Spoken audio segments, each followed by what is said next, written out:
The heart is the feminine. The mind is the masculine. And of course, we have so many people struggling hardcore with love and finding their person because it's the one thing you can't control. And if you try to control it, it falls flat. If you try to go on the apps and you make all your filters a certain way and you say, oh, I wanted this very specific person who meets all my checklists, and then you meet them and you're like, oh, something's missing. What's missing? The feeling. And how are we not being able to tell what's missing or know who to go or where to go, who to meet? Because we're disconnected from the feminine, we're disconnected from the heart, and we're making heart-based decisions in the mind. So much of what we're struggling with right now is a disconnection from feminine energy, from that yin energy, the energy of the heart, the energy of feeling, of expression, of chaos, of surrender, of not knowing what's going to come next, of not knowing what's going to happen when you follow that intuitive nudge and go to that place and meet that person who introduces you to this person. Now that's your husband. What actually creates the most exciting love stories? Surrender, because people follow the intuitive nudges because you created the space to feel them and hear them. And then life unfolds perfectly. But life cannot unfold perfectly when we are busy writing every single chapter the exact way we want it to be and not even open to anything outside of that box. This is why romance novels exist. Yeah. There are so many women that feel imbalanced and they want to feel that surrender to the flow energy that I don't know what's coming next, but I fully trust. Yeah. And we've glamorized it and fantasized it, made it into a dream that we don't believe can be our reality. Yeah. But for every single person, it can be. But it takes trust, it takes surrender, it takes letting go. And again, we understand why people are this way. We understand why we are, and we're this way. We still kind of are. We're working on it. We're working on ourselves. We're going to talk about what we're going to do to make sure that we do even more of the feminine energy. But that's what life is all about. That's what makes life worth living is the ability to just be. We're human beings, not human doings, right? I love that. Yeah. I love that. And it's so funny because we've been getting these signals and stories. Like, you were on the phone with your mom the other day and she told you that she went outside her usual routine and showed up to pickleball and a day or a time she doesn't usually go. And what happened? She ended up meeting a woman that she really hit it off with. They became fast friends. And she was like, oh my gosh, I never would have met her if I didn't follow the intuitive nudge to go. It's like immediate best friends. It was so amazing seeing her tell me that story because you can see every part of her just start lighting up and glowing. Like, this is amazing. And every single time she's been able to kind of deviate from her own routine and she gets the intuitive hit to go to the grocery store at this time or go to pickleball this time, whatever it is, she always ends up having a conversation or meeting someone she's meant to meet or getting a realization she was meant to have about her life. So it's just really cool to see that happen in her. Of course, it's happened in my life. I would not be here with you if I did not surrender the flow of life as a whole, moving to Austin, picking that apartment at that moment, going to that yoga studio the time I did, met you. Like, so much of life's greatness only happens when we surrender to the flow. It's so true. And I know when we hear this and you hear it from the outside thinking like, oh, well, that's great for them, but could never be me. It can be you. It really can be you. And we've talked about this before, but I want to give you a couple of different ways that you can reconnect with your feminine energy.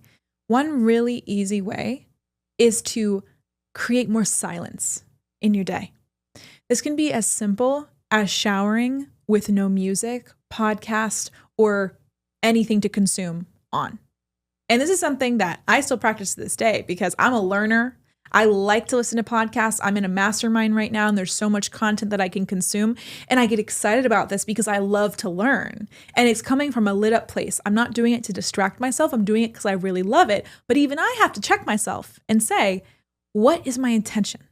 Is my intention to not be alone with my thoughts because I'd rather have something going in the background rather than connecting with my own feelings? Or is my intention to learn out of excitement? And the second I catch myself noticing within my body that I'm trying to avoid something, that I'm trying to fill the space, that I'm trying to create background noise that aren't my own thoughts and feelings, that is when I will say, okay, not today. I'm going to be in silence. That leads me to number 2. Going into your car or your commute without having any music any podcast, anything playing, because it's in these moments where I just had this the other day.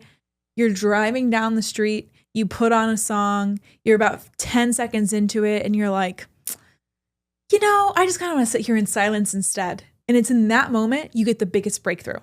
But you have to have the courage to listen to that. What I've been doing recently is pressing pause on that song.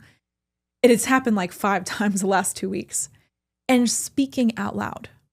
And so many times I've done this. When I speak out loud, which I guess you could classify as a prayer, as talking to myself, as letting my emotions move through my body, as processing, every time I have done this, I either cry, I feel a sudden emotion, I feel wonder and awe, I feel gratitude, I feel like this deep connection to myself and my inner knowing that ends up putting me on a path for my whole rest of the day. So every time you do this, even though I know it's annoying and it's almost more of a pattern disruption to turn things off than turn things on these days, but the more you can consciously opt out of things and create space for your mind to rest, your body to come online, and your intuition to speak to you, the easier it becomes. And the third thing that I'll give you is breath work. Breath work has been something that every day I very consciously will take my breath from my shallow chest all the way to my belly. I'm doing this recheck all the way throughout the day. And it's so subtle, I don't ever mention it, but it's something that I'm checking myself because with the prevalence of technology, with us being like tech-necked and having our phone down here, we're breathing more shallowly than ever before. What does this create? Anxiety. It creates a feeling of ambient fear for something that we don't even know. Why is that? Because in the body and in the system, when you're looking at a screen that's super close and you're activating the narrow vision and you're locked into something, it's not only making your body feel like you're really paying attention, so it's putting all these resources and all this energy in one place, but you're not able to access this beautiful relief that comes in the periphery.